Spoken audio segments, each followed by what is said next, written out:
Bom dia, pessoal, tudo bem? Começando aí os dois penúltimos capítulos, né? Tem mais um depois na frente, o IC.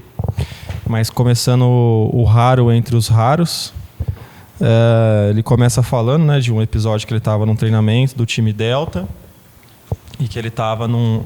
E ele mescla, né, ele vai e volta no tempo, na época que ele estava no treinamento, que ele não passou no treinamento do Delta, ele fala também da recuperação, da cirurgia que ele teve. Mas, assim, o que eu entendi da principal mensagem do raro entre os raros, né? Eu entendi que nesse capítulo ele fala que a vida sempre vai dar uma oportunidade para nós, para a gente se destacar ainda mais. Então, o que ele está dizendo até aqui? Com todos os ensinamentos que ele trouxe, né, toda a história, a trajetória de vida dele até esse momento, ele já tinha deixado claro para todos os lugares onde que ele tinha passado e para o mundo inteiro que ele era um cara diferenciado. Então, para começar, ele era o Navy SEAL. Então, já é um grupo bem exclusivo da sociedade, de todo o planeta, que se enquadra nas características para se tornar um Navy SEAL, que consegue pagar o preço, que consegue chegar no nível de preparo físico, de preparo mental para estar ali entre aqueles caras. E aí ele fala, beleza, eu sou raro por eu estar entre os Navy SEALs, mas por que eu não posso ser o raro entre os raros? Por que enquanto os Navy SEALs não estão à noite lá no bar, enchendo a cara, curtindo, por que eu não posso me preparar e ler um pouco mais sobre estratégia, sobre planejamento, sobre território, para eu me destacar ainda entre eles, né? E aqui ele fala até uma parte que ele mesmo fala, olha, até essa parte, para você ser o raro entre os raros, você vai afetar o equilíbrio da sua vida, provavelmente. Porque você vai ter que se dedicar um nível muito fora do normal a uma determinada atividade, para você se tornar essa pessoa que vai ser a referência. E vai até um pouco de encontro, né, o que a gente conversa nos 7 hábitos. Eu lembro uma vez até que eu estava conversando com o Vitor sobre isso, e eu acho que as duas coisas podem se mesclar, porque eu acho que existe o equilíbrio, porém existe cada etapa da vida onde a gente está com foco. Então a gente tem sim o equilíbrio, mas se o foco no momento é o trabalho, vou dar um gás a mais no trabalho. Se o foco agora no momento é o espiritual, vou dar um gás a mais no espiritual. Se o foco agora no momento a mais é a família, vou dar um gás na família. Trazendo para o nosso meio de trabalho, né? A gente tem várias oportunidades para estar o raro entre os raros, né? Então, acho que primeiro, para você estar entre o raro entre os raros, tem que estar no meio dos raros. Já não é uma coisa fácil. Ele até fala, no meio de pessoas comuns é fácil se destacar. Porque hoje em dia as pessoas não se esforçam nem um pouco para ser uma pessoa de excelência. Então, no meio dos comuns é simples. Agora, no meio das pessoas que estão ali buscando o seu melhor, o top performance, não é fácil. E aí que você tem que dar algo a mais. Aí que você tem que fazer uma coisa diferenciada. Essa semana eu tentei fazer um pouco disso. Se não me engano, foi na quarta, na quinta-feira, né? A gente estamos ainda com uma carteira que ela está bem abaixo do que ela deveria entregar, a principal ofensora de todas as carteiras. E eu falei, não, vou dar um gás aqui nessa carteira. E aí naquele dia, trabalhei normal, mas falei, não, antes de dormir eu vou pegar 1, 2 horinhas ali, vou entrar de cabeça nessa carteira, vou entrar agente por agente. E foi bem compensador, cara. Isso dá uma confiança muito grande no dia seguinte. Você fala, cara, putz, eu gastei muito tempo, muita energia, não tem como dar errado, não vamos para cima. Você chega com uma energia muito nova. E esse capítulo eu acredito que mescla até com captura de almas, né? Que ele fala que ele capturou a alma dos instrutores quando ele falou, não, tá muito difícil aqui, é o treinamento mais difícil do mundo, mas eu vou me desafiar ainda mais além do nível do treinamento. E, cara, essa energia que você vem, essa confiança que você vem, você consegue capturar a alma do time. Porque você sabe que você fez além do normal. Bom, então acho que nesse capítulo Raro entre os Raros, a principal mensagem é essa. Queria fazer 2 destaques desse capítulo. O primeiro é quando ele fala do ambiente, né? Então, hoje hoje o Nicolas falou, né? Raro entre os raros. Eu destaco muito o livro inteiro, ele sempre está junto, ou próximo, ou faz parte de um desafio, que ele está sempre com pessoas tão fodas ou melhores que ele, né? Então, assim, em todo momento ele quer se desafiar, porque ele passa por um desafio, aí ele não sossega e vai para um próximo com pessoas melhores do que ele, que sempre conquistaram mais do que ele ali nesse sentido. E ele se força a estar sempre fazendo isso, né? Então, no próximo capítulo, ele faz uma... O Nicolas provavelmente vai falar, mas... Esse cara, ele sempre busca estar entre os melhores. Eu acho que quando eu comecei a ler, eu falei, cara, esse cara não sossega, né, velho? Porque ele passa por um desafio fudido, aí ele, do nada, ele dá uma louca na cabeça dele, ele vai pro próximo, vai pro próximo, vai pro próximo, vai pro próximo. Eu acho que um dos grandes motivadores dele, além do lado pessoal, é quando ele olha pro lado e sempre tem uma pessoa melhor do que ele ou fazendo mais que ele. E é uma das coisas que motiva ele também. O segundo, ele fala sobre o platô confortável, né? Acho que eu destaquei muito essa parte porque quando ele fala do raro, né? Uma pessoa rara, uma interpretação, assim, é uma pessoa que sabe os defeitos que ela tem, começa a fazer, por exemplo, correr, né? O César comenta desse negócio de gente correr, fazer exercício, que era um desafio. Para outros é outra coisa, falar em público, ler livro. Eu mesmo nunca tinha lido nenhum livro antes de começar o exercício aqui na Drive. Então tem alguns hábitos que a gente sabe que precisa fazer, começa a fazer, mas a hora que chega num determinado momento separa, né? Estava lendo outro livro ontem também, que ele fala quando você está motivado para fazer uma academia, fazer exercício, por exemplo. Você vai lá na internet, você compra um tênis novo, você compra roupa nova, short, camisa, faz inscrição na academia, aí o professor entra lá com você e fala assim, cara, quantos dias você vai conseguir vir na academia? Ele, não, todo dia, pode pôr o treino mais difícil que tem, todo dia, treino pesado, etc. Aí beleza, na primeira semana... Tudo bem, ele vai todos os dias ali. Aí ele machuca, começa a doer muito, aí domingo ele fica o dia inteiro na cama, aí na segunda ele já não vai. Aí na terça não vai, ele volta na quarta, aí não vai na quinta, não vai na sexta, e assim começa a cair no desuso. Esse foi um exemplo de academia, mas quantos outros exemplos a gente não tem, né? De fazer exercício, leitura... Até mesmo lá do financeiro também, que esse outro livro que eu estou lendo, peguei uma dica o César deu uma dica pro Silvinho, eu já peguei em paralelo ali, que eu preciso, é um exercício que eu preciso fazer também. Aí eu estou começando a ler esse livro, né? Então, que fala de financeiro. Então, são dois destaques principais, para resumir.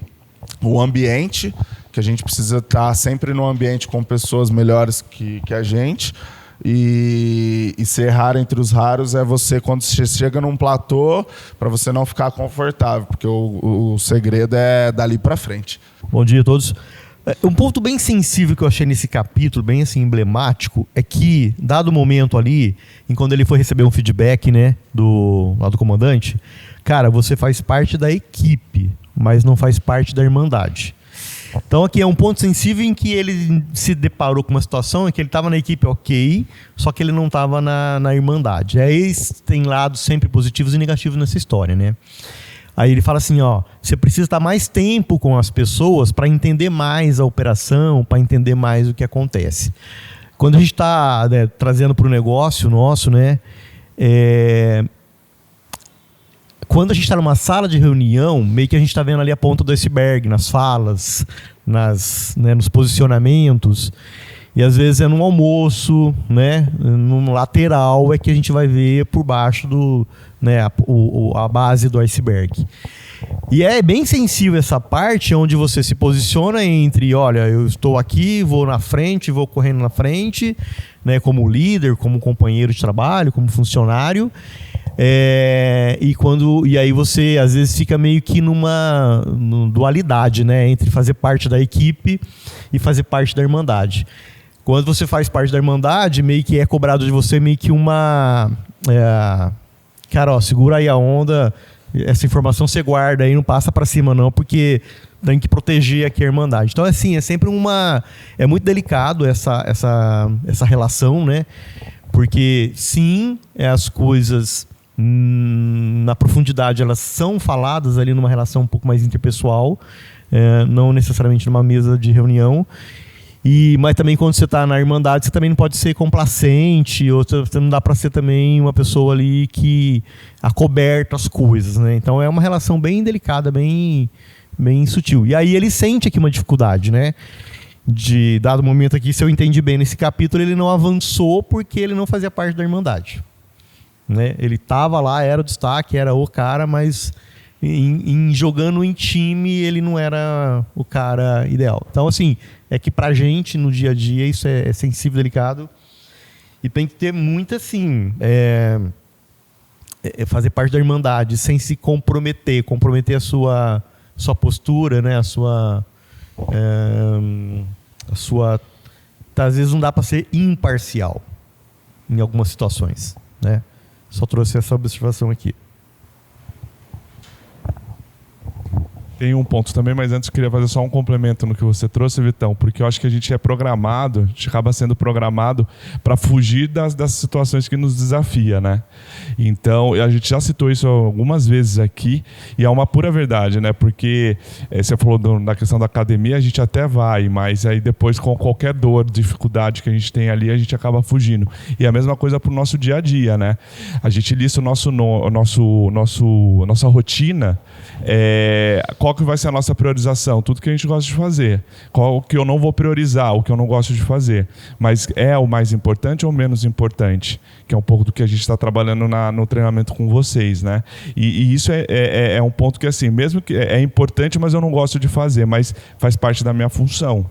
Né? Então, assim, como eu equilibro isso? Eu estou preparado? O que eu vou fazer para estar preparado, então? Buscar que tipo de informação para que isso trabalhe e eu consiga me desenvolver, né?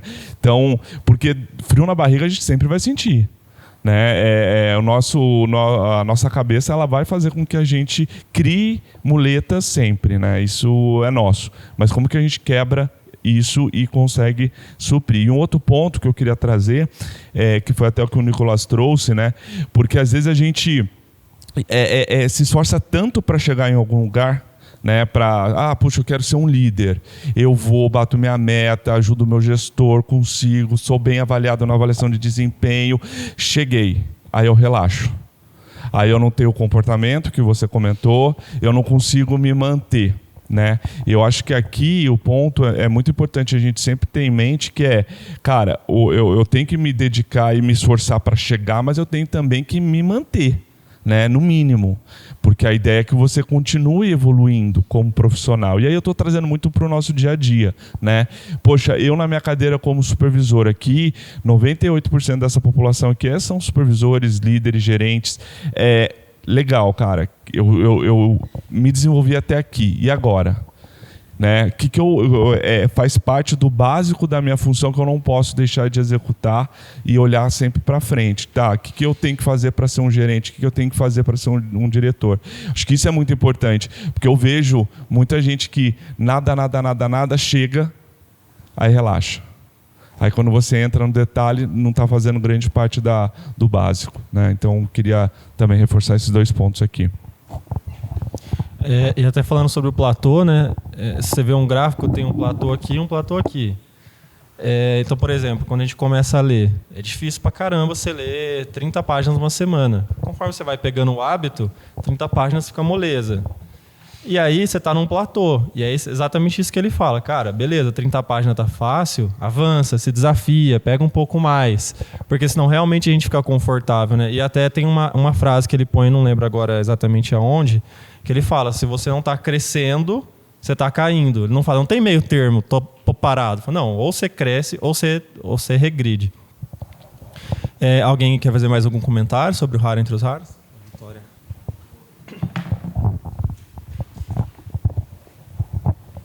Aproveitando o que o Zamboni disse, e é o que a gente está falando, que o Silvinho também disse, né? Justamente dá para entender o porquê ele não deseja fazer parte da Irmandade, sabendo que corre esse risco de chegar nesse lugar da Irmandade, ele descer o nível dele, às vezes. Ele tinha isso na cabeça dele. Então, de vez ele sair para beber, para curtir, para aproveitar, ele ia se dedicar para se manter. Ou se manter no lugar que ele estava e melhorar, não só isso também. E a gente tem essa dificuldade. Às vezes, quando a gente, não na parte de se envolver, amizade, relacionamento, mas a gente chega num lugar, do ambiente mesmo, a gente estagna, porque tá todo mundo desse jeito, tá tudo bem, tranquilo, vamos seguir dessa forma. E, de fato, a gente almeja já tanto chegar em algum lugar e quando a gente chega, tá bom, tô satisfeito. E o livro todo, dá para perceber até aqui, que para ele é sempre esse objetivo. Eu conquistei isso, destravei isso. Eu preciso de um novo desafio agora. E a nossa vida tem que ser assim. Eu cheguei na liderança. O que eu vou fazer agora para me tornar melhor? Para ser alguém referência? E não, conquistou, legal, parabéns. E aí, agora o que você vai fazer? E a gente vê que a todo momento ele busca um novo desafio para não se manter, para não cair. Ou você sobe, ou você cai. E não tem como se manter nessas condições. E eu entendo isso. O desejo dele de não se juntar, de não ir curtir, de não ir beber, era: eu vou cair meu padrão. Eu vou cair meu padrão porque eles fazem o que é necessário, cumprem ali o objetivo, só que no final do dia eles não estão com a mente na missão. E eu sinto isso. Era isso que eu queria.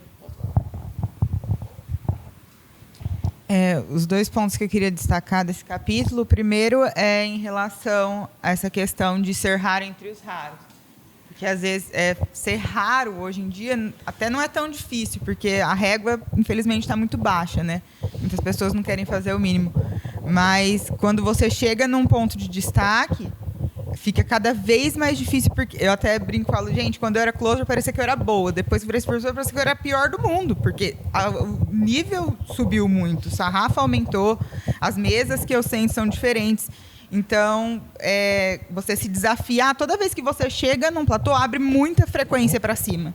Você chega num estágio, você olha para cima e fala, nossa, parecia que eu era boa, agora tem tanta coisa, estou tão longe. Então, usar isso como motivação.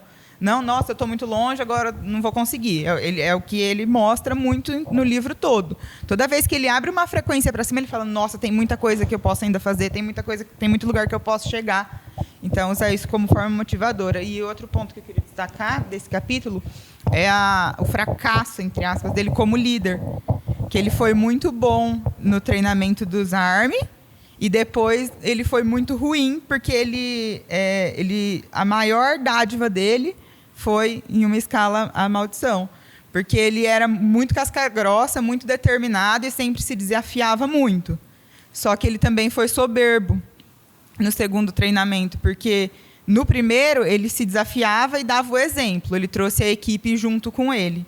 No segundo, ele quis, não, eu vou ser o melhor, e se vocês não quiserem, eu vou treinar mesmo. E ele acabou desmotivando a equipe, não pelo fato dele treinar, porque foi a mesma coisa que ele fez. Ele sempre deu sangue, sempre fez o máximo, sempre se desafiou. Só que a forma como ele se posicionou. Então, é uma linha muito tênue entre você engajar as pessoas e você acabar com o nível de confiança que elas têm em você, a questão da soberba. Que a equipe desengajou total, ninguém mais fazia o treinamento com ele, só ficou ele e um outro cara. Então, é muito tênue a gente prestar atenção nisso. Beleza. Posso ir para o segundo capítulo? Fechou. Bom, nesse próximo capítulo, Empoderamento do Fracasso,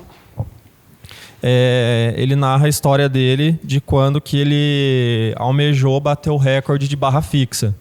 Né? Ele está sempre com a meta em mente de arrecadar fundos para a fundação que acolhe, né, os ex-militares, e sempre está atrás de algum feito que chama a atenção do público para trazer luz para essa instituição para poder arrecadar fundos. Né? Primeiro foi a Badwater lá, que ele correu para poder arrecadar fundos para a instituição, e agora ele estava impossibilitado de correr devido às cirurgias que ele fez. Não estava 100%. Ele falou, não, eu vou migrar para outra atividade aqui, mas vou me destacar, vou ser o cara nessa outra atividade. E aí ele vai uma vez, chama a imprensa, e não dá certo. Depois ele vai na academia do parceiro lá dele, não dá certo. E ele vai uma terceira vez e consegue bater. E no final ele fala, né, da principal essência desse capítulo, que é o quê? Você tirar o melhor do fracasso. O que é o melhor do fracasso? Primeiro ele fala que dentro de todo fracasso, ele não é 100% fracasso. Tiveram coisas boas no caminho. Então, teve muita coisa que na primeira tentativa de bater o recorde foi um acerto, nem tudo foi um erro. Na segunda, ainda mais. Ele melhorou um pouco mais. Teve muita coisa que ele pegou para manter. A postura dele ao reagir diante a derrota ali, os equipamentos que ele utilizou. E o terceiro ser extremamente detalhista em tudo que deu errado. Né? E trazendo para Farmer, a gente está falando exatamente sobre isso essa semana, que é a questão de diagnosticar. A gente é bom diagnosticar até certo nível, mas descendo cada vez mais o nível da camada de diagnóstico, de análise, a gente acaba ficando um pouco mais deficitário. E é para isso que a gente está focando a nossa energia agora, né? Principalmente nos treinamentos e acompanhamentos do time, em entender, cara, das ações que nós estamos fazendo, o que está dando certo, o que é um acerto, o que a gente pode manter ou potencializar. E das ações que a gente está fazendo, onde é que a gente está errando? Porque o resultado ainda não chegou. Onde é que a gente não está, o que a gente não está fazendo, o que a gente está fazendo errado, que não está sendo suficiente para atingir o objetivo que a gente quer obter. Né? Então, acho que a principal mensagem desse capítulo é essa, é fazer uma reflexão bem sincera da experiência que a gente teve, prós e contras, né? E o que a gente vai fazer de melhor daí para frente.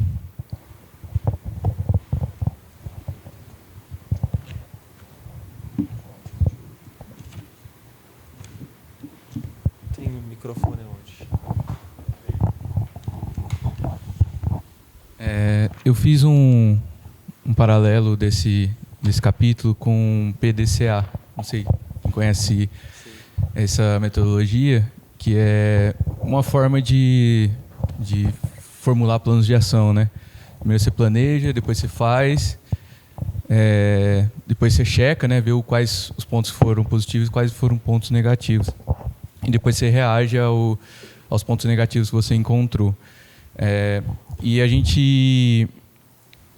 eu li um livro há muito tempo atrás que falava sobre metodologia ágil em tecnologia, que ele falou bastante sobre isso e mudou bastante a forma que eu trabalho no dia a dia. Que antes eu saía fazendo, ficava checando. E é basicamente o que ele fala nesse capítulo. Depois você errou, pensa, entende o que está acontecendo e pega os pontos positivos que tiveram naquele sua tentativa que deu errado, porque ele ainda fala, né? Dificilmente você vai ter uma tentativa que foi totalmente errada. Sempre vai ter algum detalhe ou outro que funcionou bem. E os negativos também você tem que reagir de uma forma a melhorar eles. Então, acho que para quem tem interesse, vale a pena estudar um pouco sobre esse assunto, que é muito interessante. Ele fala no treinamento do Delta, né, que ele começou a seguir o fio elétrico e estava 100% confiante de que ia encerrar o treinamento. E ele esqueceu de fazer os backstops. Né? Os backstops, eu acho que trazendo para a nossa realidade, as deles podem ser backstops. Né? Então ele estava 100% confiante, ignorou o rito de administração, não olhou para trás, não fez o checkpoint ali para ver se estava no caminho certo ou não. Quando ele viu, a distância entre o objetivo dele e onde que ele estava gigantesca. Né? Então, acho que trazendo para a nossa prática também a importância da dele e do nível de informação na dele, poderia ter evitado uma situação dessa.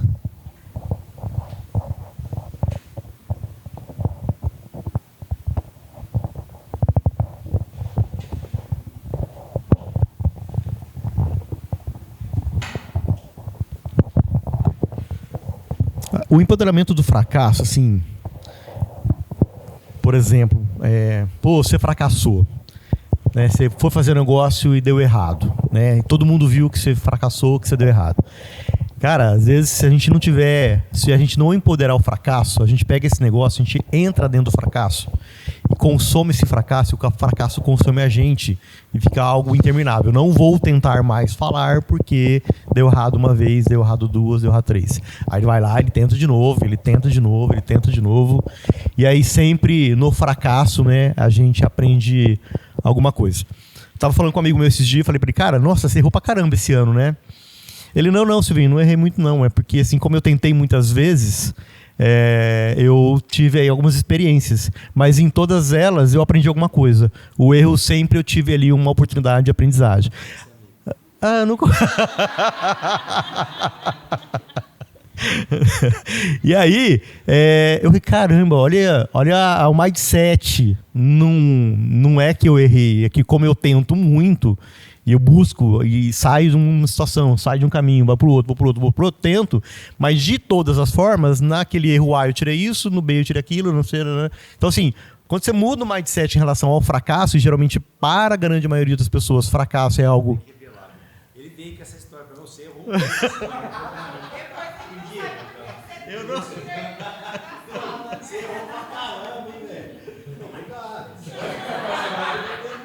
Eu não ia te expor, ou me expor.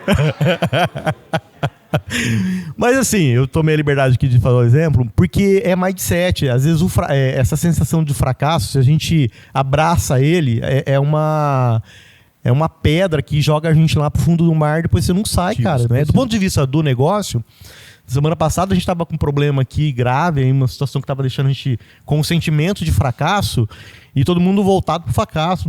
Tá ruim. Aí chegou uma hora que, não, deixa eu pensar aqui, deixa eu sair do sentimento de fracasso, deixa eu ver o que pode fazer no nível de estratégia, no nível de pedir ajuda, no nível de solução, entendeu? Porque senão você fica com aquele negócio, você se abraça com aquele trem lá e sai, e o negócio não muda, né?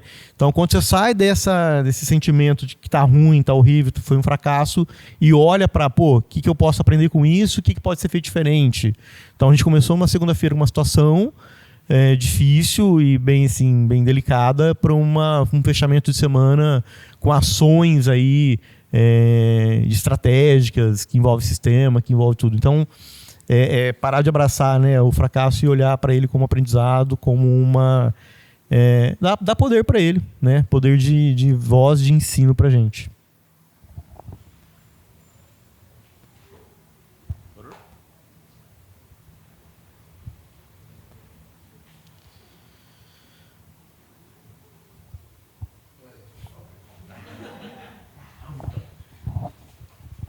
Pode ver se alguém ia falar, ninguém ia falar, beleza.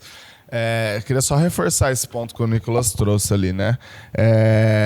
De quando você tem um grande erro ou um grande resultado que não vem, o diagnóstico disso é muito importante. Eu mesmo já errei isso diversas vezes, de não saber... Acontece algum resultado negativo, né? Falando especificamente de negócio, algum resultado negativo, e você pula a parte do diagnóstico e já vai para o plano de ação. Isso é um crime muito grande. Eu já errei algumas vezes nisso.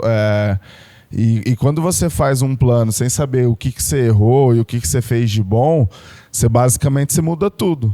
Então você não faz esse exercício igual o Goggins falou, né? De você pegar o que não é para mudar e você não muda aquilo e muda somente o que você errou. Se você não faz o diagnóstico daquele item, você vai fazer exatamente isso, né? Dando exemplo que a gente está falando mais, né? Das carteiras. Puta, a gente errou um monte de coisa, mas tem algumas coisas que a gente acertou nesse meio do caminho, né? E tanto a gente está trazendo muita coisa, voltando a fazer muita coisa em algumas carteiras que vem trazendo algum resultado específico, que é, por exemplo, reativação. A gente fazia muito bem há um ano atrás e parou de fazer.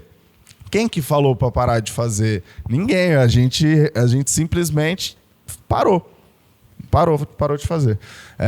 Então, a fala, o nível de fala com a gente. Quem que falou para parar de tratar o agente com carinho, com atenção, você pegar o cara, resolver o problema, tornar o farmer o centro do negócio para o agente que está lá fora? Quem que falou para parar isso? Não, a gente simplesmente parou. Então tem algumas... E por que a gente faz isso? Porque a gente não tem o hábito de pegar e fazer eu não lembro da sigla, é AAR, né, que ele usa, né?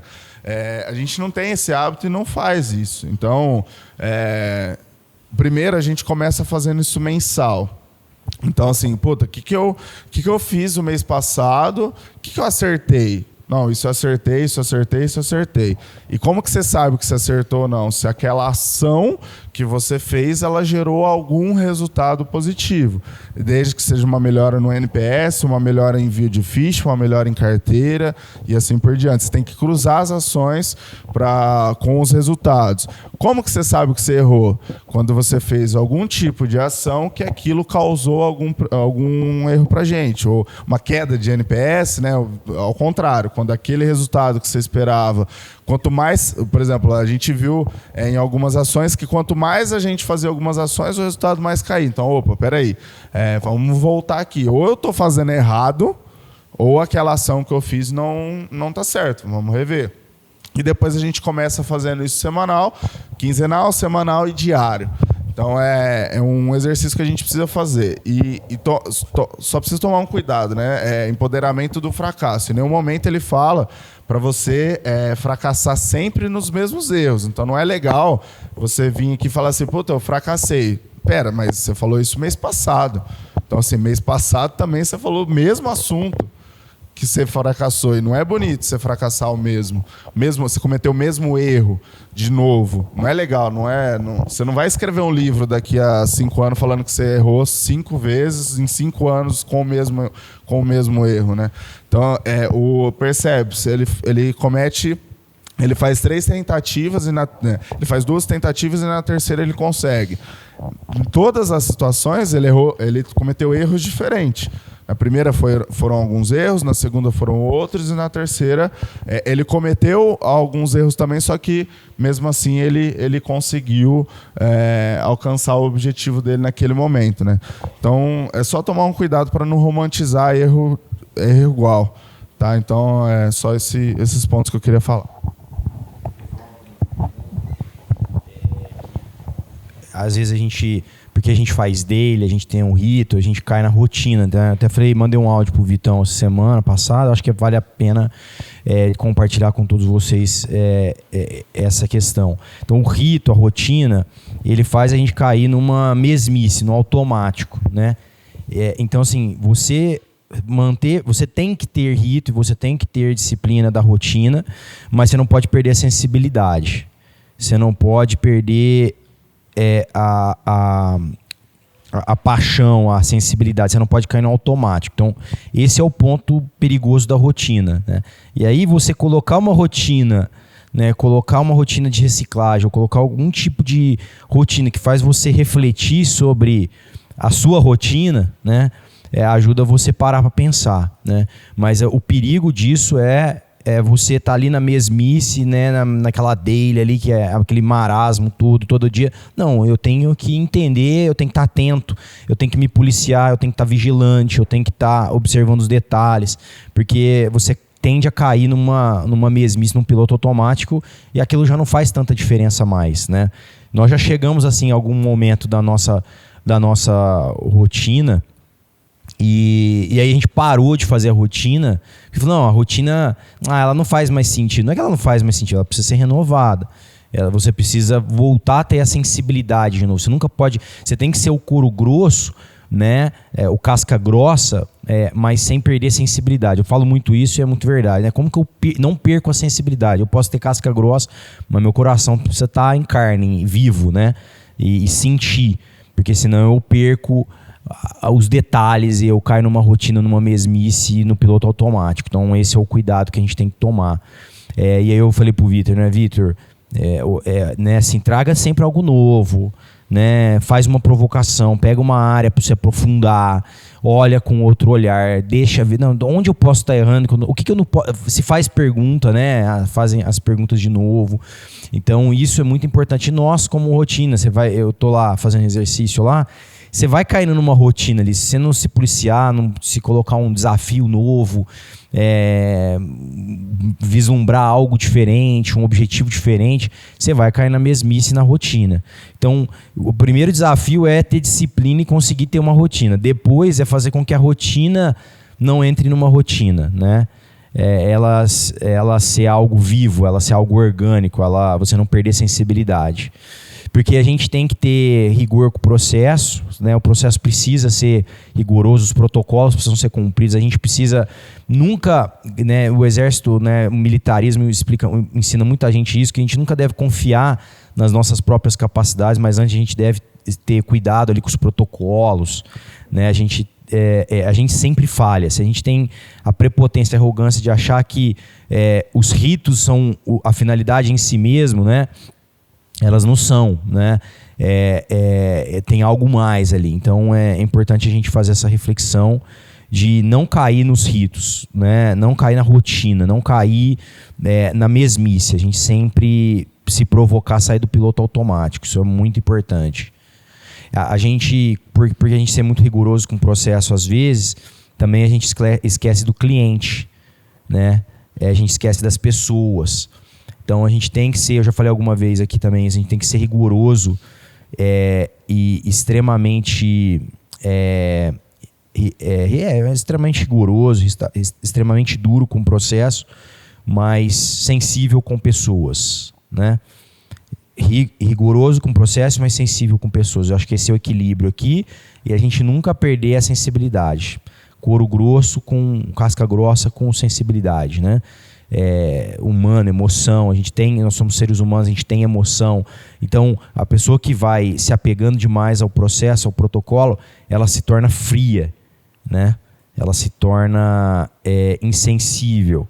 Então a gente tem que conseguir equilibrar as duas coisas. Eu ser rigoroso com o processo, eu ser um cara extremamente disciplinado, mas eu também tenho uma sensibilidade quando eu escuto, né, o humano falar, quando eu estou vendo a pessoa manifestar um sentimento, porque aí você já sai de um plano e vai para o outro.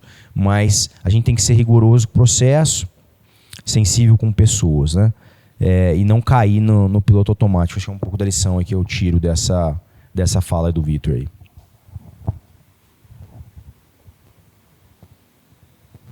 Um outro ponto, já que deu silêncio aí, falta 9 minutos, até uma coisa que eu acho que eu vou trazer na geral, a gente fala muitas vezes, né? A gente tem que andar com... A gente tem que ter time bom, pessoas melhores que a gente. Mas quando a pessoa de fato é melhor que a gente, né? A primeira sensação, o primeiro sentimento que a gente tem não é de conforto, é de desconforto, né? Porque quando... até anotei aqui o feio... O bonito expõe o feio, né? O bem o bem-sucedido, né, expõe o fracassado. O vitorioso expõe o derrotado. O alegre expõe o triste, né? O feliz o infeliz. Então assim, a hora que tem alguém muito feliz do seu lado, você expõe a sua tristeza, né? A hora que você tem alguém muito bonito do seu lado, expõe a sua feiura e assim por diante. E isso incomoda. Isso não é gostoso. Tanto é que é mais fácil chorar com os que choram do que alegrar com os que se alegram. Olha como que o ser humano e é todos nós. É que aí a gente tem que se policiar, né? Pra gente, de fato, se alegrar genuinamente com os que se alegram. É mais difícil isso, porque isso exige uma humildade muito grande, né? Até escrevi uma frase que eu achei interessante aqui agora. A humildade... ela é a porta do aprendizado. E quando ela se fecha, abre espaço para inveja, estagnação e rancor, né? Se você fecha a porta da humildade, e aí até pus aqui também, olha que interessante, né? Quando um crítico surge, o que ele surgiu? Esses críticos de internet, crítico de uma forma geral, tem alguma coisa que expôs... alguma coisa que nele alguma coisa dessa pessoa, do criticado, expôs o crítico. Seja a feiura, a derrota, qualquer coisa, a infelicidade, né? E ele, ao invés dele encarar essa realidade com humildade, falou, poxa, calma aí, o que eu aprendo com esse cara? Ele volta à pessoa e critica a pessoa, não o que a pessoa evidenciou nele. Porque se ele ficou desconfortável, foi porque... aquela pessoa deixou ele desconfortável por algum motivo, né? E aí ele vai e critica a pessoa que deixou ele desconfortável. E ele não tenta entender a causa raiz do motivo pelo qual ele ficou desconfortável, né? Então a defesa é o ataque. Ele tem que atacar, porque é a forma dele defender aquele desconforto. Mas o desconforto problema dele. Ele que está se sentindo desconfortável, porque a beleza daquele cara, o sucesso, a vida que aquele cara tem, expôs a miséria que você vive, né? Então, é muito difícil andar com pessoas melhores que você. Não é fácil andar com as pessoas melhores que você. E principalmente quando essa pessoa fez parte do seu círculo de amizade, você cresceu junto. Quando você cresce com alguém que viveu as mesmas condições que você, o mesmo nível social, e aquela pessoa voa na sua frente, é muito mais difícil você aprender com ela. Porque você falou, poxa, esse cara, eu poderia ter a vida que esse cara tem. Então, abre a porta da inveja, né?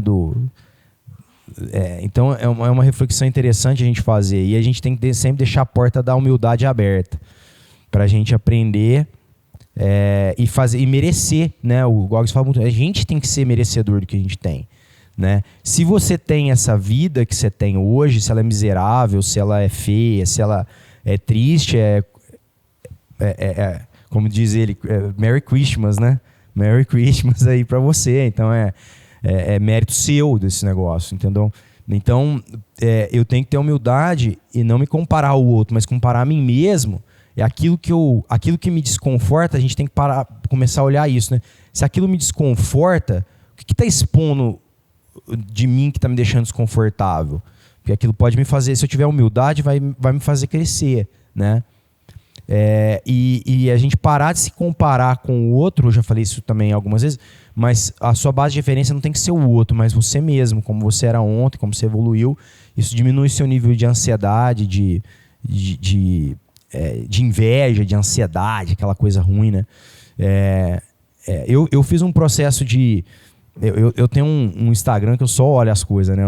Vocês não vão me ver expondo as coisas, eu não tenho esse costume, né?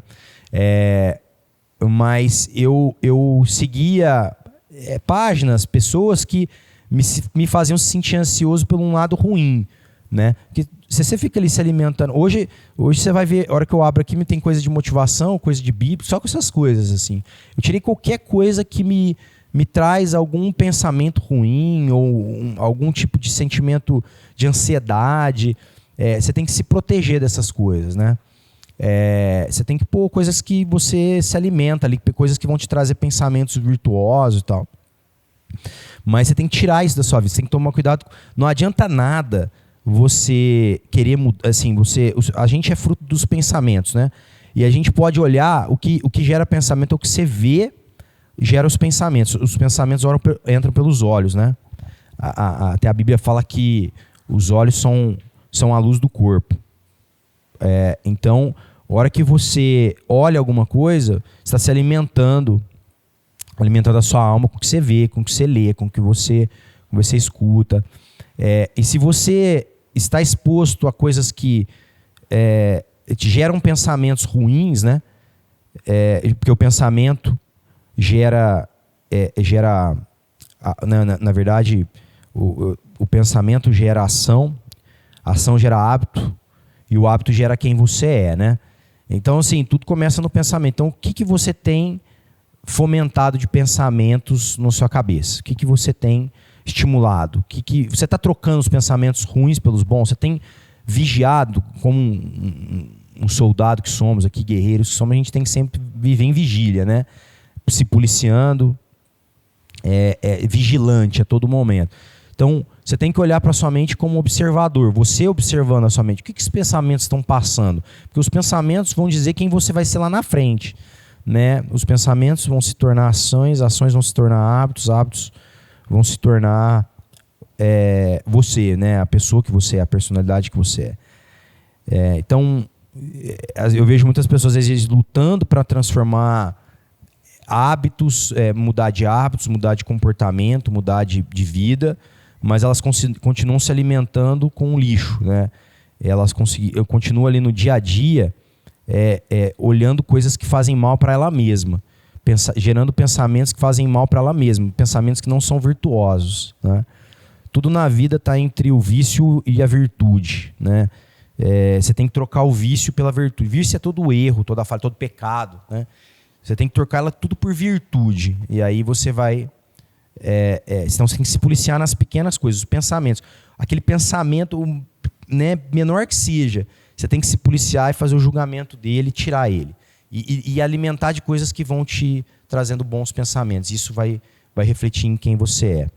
Então, até o ponto de você ter apenas bons pensamentos. Óbvio que sempre vão pairar sobre a sua cabeça pensamentos ruins, pensamentos que vão te levar para baixo, mas aí você tem capacidade de observar, julgar e tirar eles da sua cabeça, né?